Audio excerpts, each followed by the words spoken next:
Hello and welcome to the Providence College Podcast. Due to the ongoing pandemic, during October we are celebrating Homecoming at Home, our way of bringing a little bit of PC to you at home. In this kickoff event of Homecoming, College President Father Kenneth Sicard addresses the state of the college in a discussion led by Father James Cuddy, Vice President for Mission and Ministry. Good afternoon, Friar family. My name is Father James Cuddy, and it's a joy to welcome you who are participating in this Homecoming at Home event. Now, this isn't ideal, of course. We all cherish every opportunity we have to be together live and in person and long for the days when we'll be able to do that again.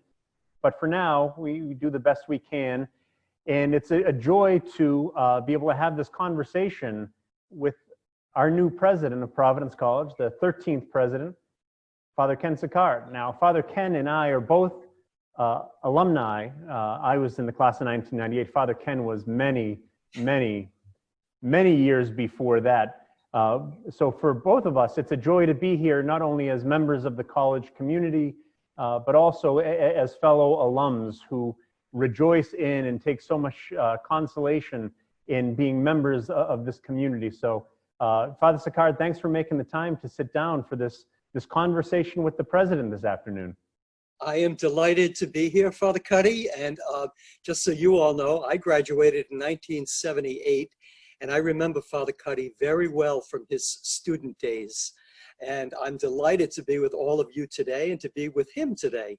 So thank you all for joining us, and I will echo his sentiments that I would give anything to be doing this in person with you. It would be so much more fun. We would have such a great time.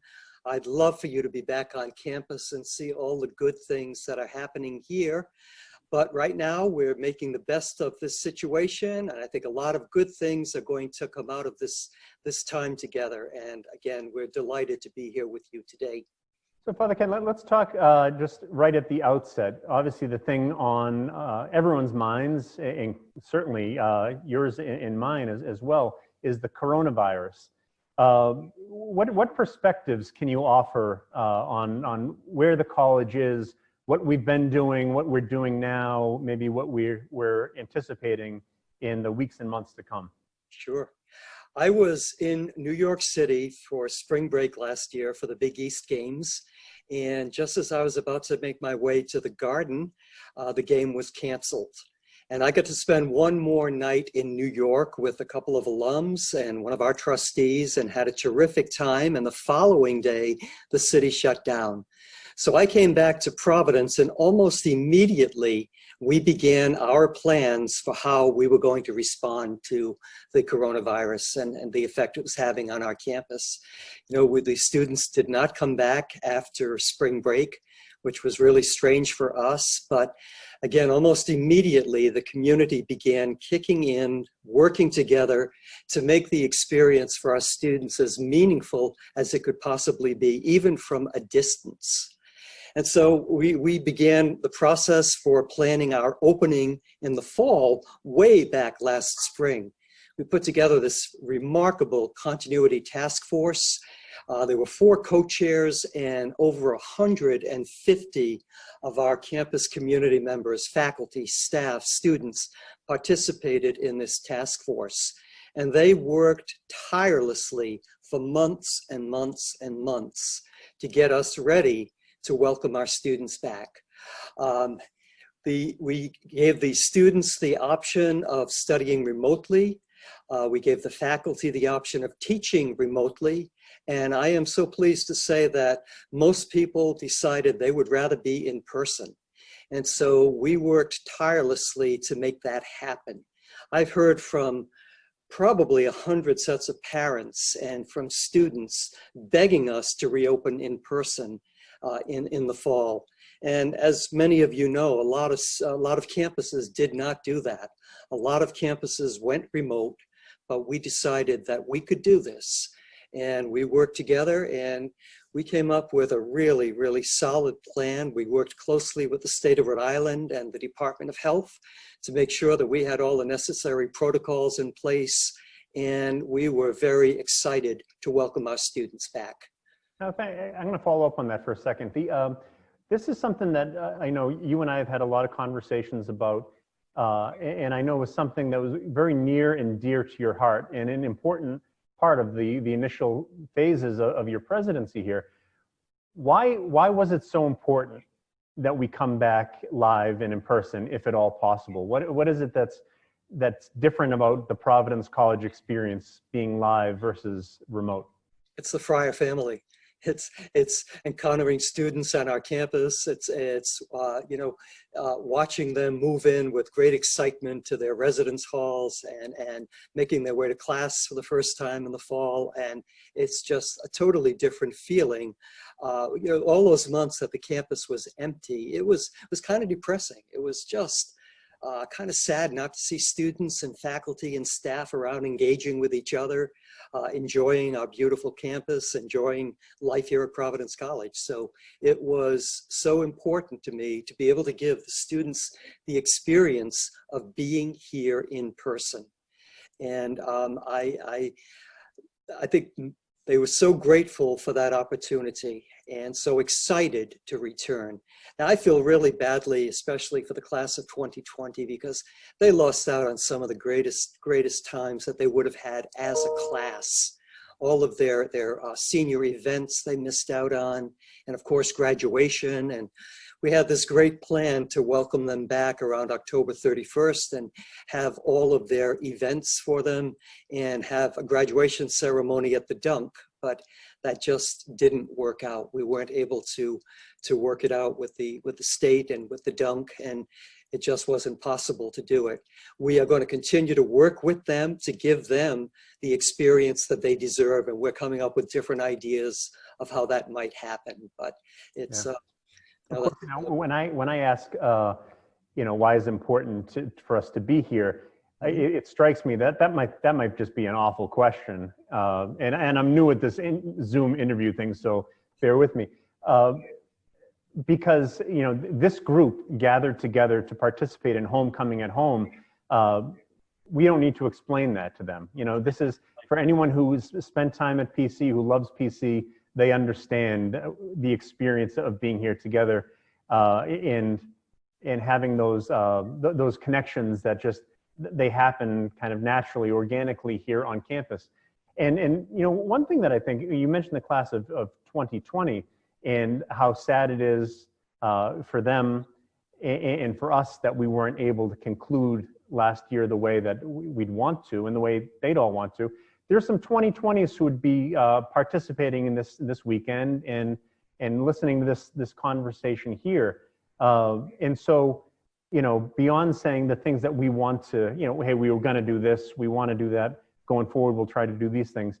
How about, we've got a chance now to speak to them directly. What can you offer to a member of the class of 2020 who didn't get to conclude their PC experience the way that they would have wanted to do it? We think about you a lot. We pray for you. We are so sorry we missed out on all the fun events from last year. And it would have been a great way for Father Shanley to bid you all farewell as well. And so I know he feels the same way that I do, that we were all cheated out of this experience. Yeah. But that doesn't mean that you're not still close to our hearts, that you won't always be connected to Providence College, and that you will always be welcome here. This is still your home, and we look forward to reunions with you. We look forward to remaining engaged with you, and you'll always be part of the Fryer family, even though you had a strange ending. Yeah, and there's something too there where I think, if you're a 2020, you might just have to take our word for it right here, because you'll see things over the years to come that Father Sicard and I have experienced, and anyone who's an alumnus or alumni would know, is that you've got these relationships, they grow, they build, they're transformed. And, my relationships with all my old PC friends are unbelievable and stronger than, with every passing year, they get stronger and stronger. And so, though you may have missed that most wonderful time, there are so many good things to come that and you know, as they unfold, you have to take our word for it that that's exactly what's going to happen. And so, and you know, I fully anticipate it next year, and whenever we can get people back, they're going to come back and tell us that, Father, you know? No doubt in my mind. That's what I'm hoping for. I look forward to that. I really look forward to that. Now, you mentioned the continuity task force, which is what, 140, 160? Yeah. Mm-hmm. It's unbelievable how many people have come together. What are a couple of other ways that you've seen the college community kind of coming together and responding well and as friars in the midst of an awful situation? Well, start with the faculty. Yeah. Faculty, their lives were kind of turned upside down too, because they certainly enjoy the engagement in the classroom. So they had to change their whole way of teaching and sharing with students. So they had a lot of the same challenges that the students had to try to keep everybody engaged and to teach in a way that's very foreign to them.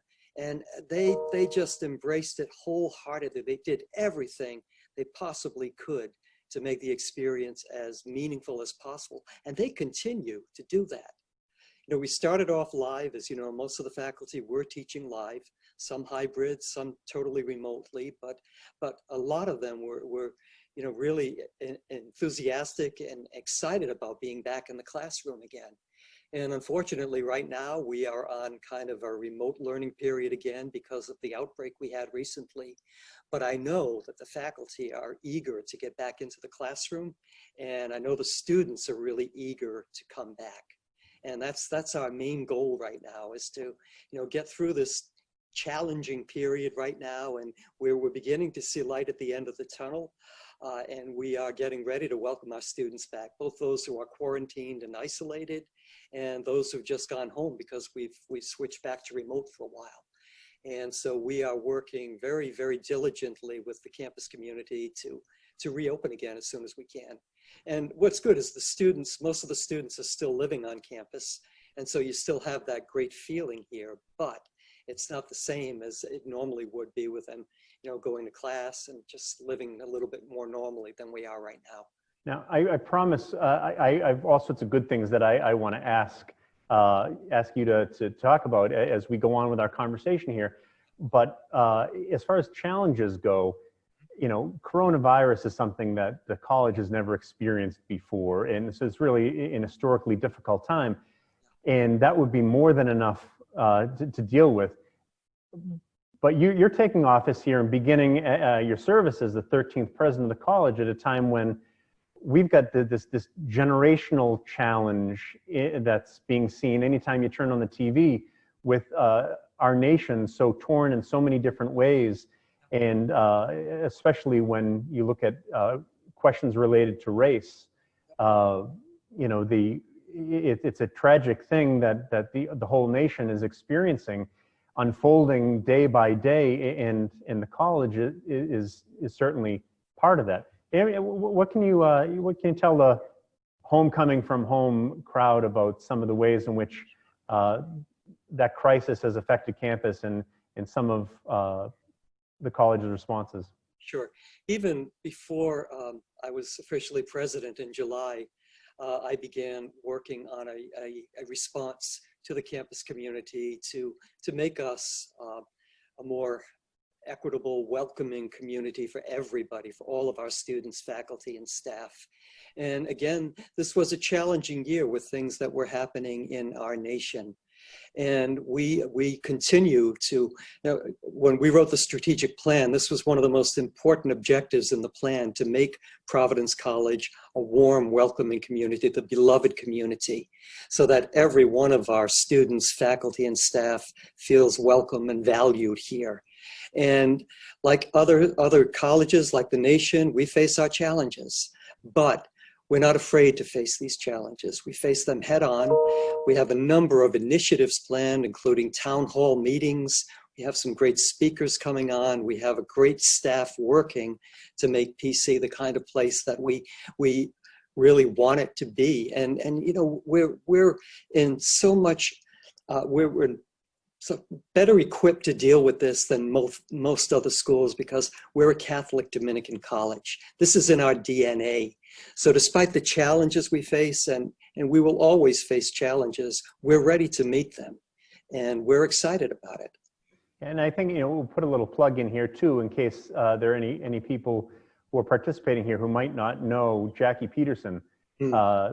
Jackie serves on the cabinet as a special advisor to you and in the whole community, and is building and leading the Office of Institutional Diversity, Equity, and Inclusion. And if you don't know her, she's really a remarkable figure, and it's a great blessing to have her wisdom and her leadership. And so again, hopefully it's something people get to experience, whether it's one of these remote events that her office is putting on, or when we're able to welcome folks back, to be able to see and hear from her. I think there's it's a real cause for confidence in our college-wide response. Yeah, Jackie was the vice president for student affairs at Holy Cross, but we don't hold that against her. That's right. That's right. She saw the light and he came to Friartown. Now, speaking of all this, so you're taking the reins at this historically challenging time, but you're not the only one now assuming a new position of leadership. Now you've got there's been some serious transformation within the cabinet, and some exciting folks that maybe you want to share with the Homecoming at Home crowd. In addition to Jackie Peterson, whom Father Cuddy just was talking about, we just welcomed a new provost to Providence College, Dr. Sean Reed. Sean was the dean of the business school at Ithaca, and Father Cuddy and I were both on the search committee that found Sean, and he is a perfect fit for Providence College. He's a Navy person. He is the father of 7. He is one of 12 himself. He's a very devout Catholic, and he's an exceptional academic leader. And he has just been remarkable in his new role at PC. So he and I started on the same date, and he has been a godsend. He's been just terrific, and he's really doing a great job in working with the faculty, working with the cabinet, getting to know the students and all of us. He's been a great addition to our community. And also on the cabinet is Ann Manchester Moloch, who is my executive vice president. Ann has assumed the job that I had for 15 years under Father Shanley. And Ann has worked in our office for many years. She started as a special assistant to the president and executive VP, and we promoted her to a vice president position a couple of years ago. And Ann is the first non-Dominican and obviously first woman executive vice president. And I cannot imagine having anybody else in that office right now. She has just been remarkable. She has been like my right arm for years, and the responsibilities that she has already assumed so wholeheartedly and enthusiastically has really enabled me to do the stuff that I need to do as president. And she's been a great addition to the cabinet and to the executive office. And I'm so grateful to have her. And she was in the first class of women. That's what I was going to ask you. Yeah. Yeah. Yep. Yeah, so and she's chairing the 50th anniversary committee for the first class of women. So she's got PC in her veins. I actually worked for Ann when I was a student. Yeah, and never mentioned that. What? She didn't mention that? Never mentioned that. No. I can't imagine why. Surely, it must have been the highlight of her career. Yeah, but no, I used to work for Ann back in the day when she was director of college events, and thank goodness now I was always afraid of her. That was no nonsense. She's going to make all this stuff work and work well. And so happily, I'm over the past 25 years, I've lost a little bit of that fear, but I'm still not going to antagonize her.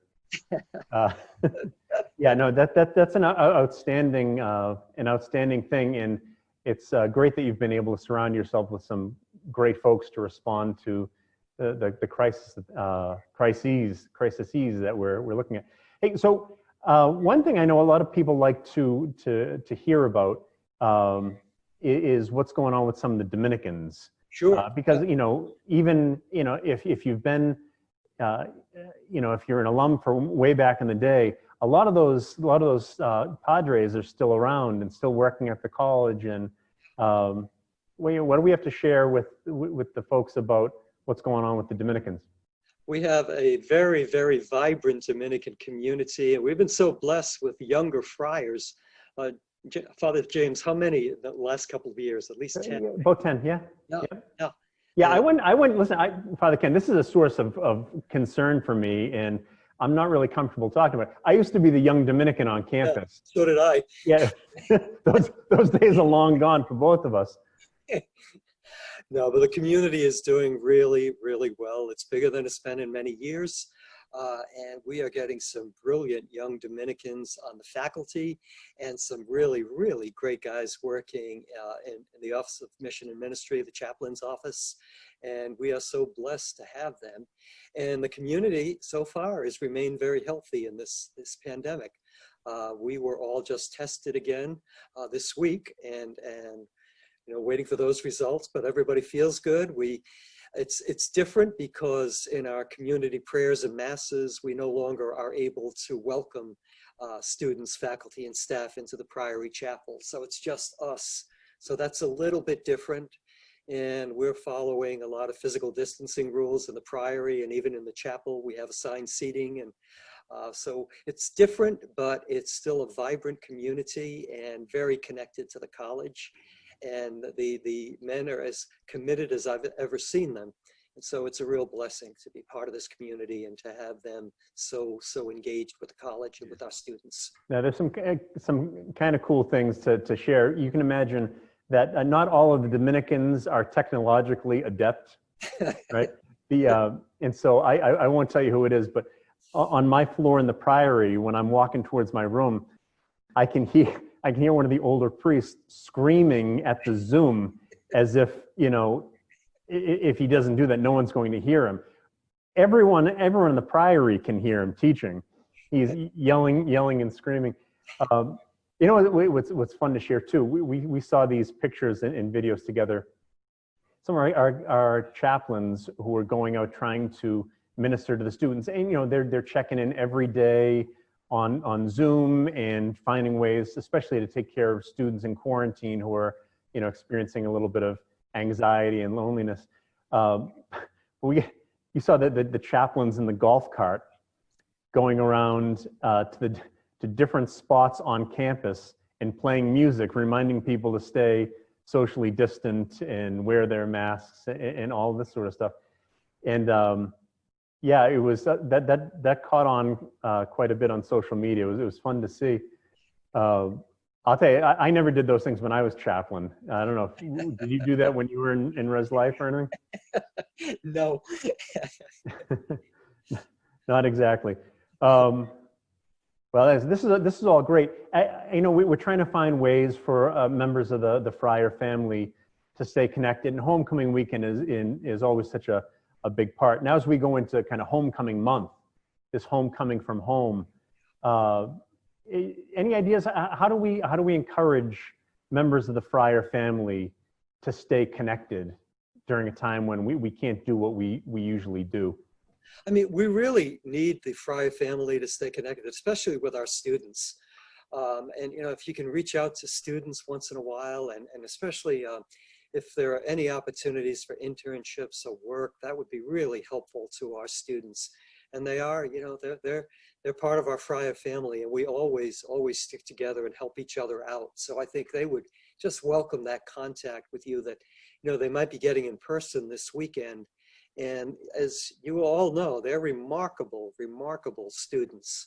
And I think you would all benefit from the relationships that develop. And I would encourage you to connect with our students in any way you can. Yeah, of course. Now, we're always, we realize that we're all connected, not just as members of the Friar family, but our faith binds us all together too. So we're always interested, as we pray for all of our Friar family, to invite the prayers of every member of that family, for you and in your efforts as you begin your presidency, for the well-being and safety of the community in the midst of a health crisis. And there are opportunities too, and do a little plug here. There are opportunities to actually get together and, I would say, pray virtually because we're praying for real, but in a remote fashion. Every night, the weeknight mass at 9 o'clock is broadcast online. You can find it on the Campus Ministry Facebook page, on YouTube, or our new app that we're using, which you can find in the Apple Store or wherever you get your apps, called Torch. Right there, you can plug right in and actually attend Mass. We had, I don't know if I told you this, but we had 3,500 views of Sunday Mass last week, which is pretty big, the 10 p.m. Mass. So that's a great way for folks to kind of connect to. And even, you can see some of the resources that we're trying to provide for our students there. Sure. So now, just a couple more things here, Father Ken. Your own reflections now. What's it like sitting in the big chair there? And realizing that you can't, you have to keep it. You can't go out that door over your shoulder there and run away back to New York. What are your early thoughts on serving as president of Providence College?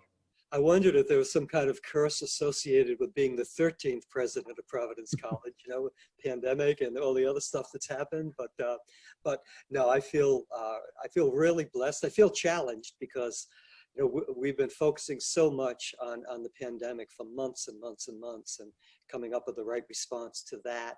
But there's still so many other good things that are happening. We have a great strategic plan that we have not put on the shelf, and the faculty is still engaged with that, and the community is still engaged with that. I've been meeting with a lot of alums remotely, but still it's making a connection. And I'm finding we have a lot of things in common, and there's such great love for Providence College. And I had an excellent mentor in Father Shanley for 15 years. And whenever I talk to anybody, they ask about Father Shanley. And I will tell all of you, I still live with Father Shanley, and I see him almost every day. We have dinner together almost every night. I think many of you know I love to cook, and he loves to eat my cooking. And so it's a really, really nice partnership. But it is great to be able to bounce ideas off of him. And Father Cuddy joins us occasionally, and some. Not nearly as much as I'd like, Father Ken. I'll throw that out there.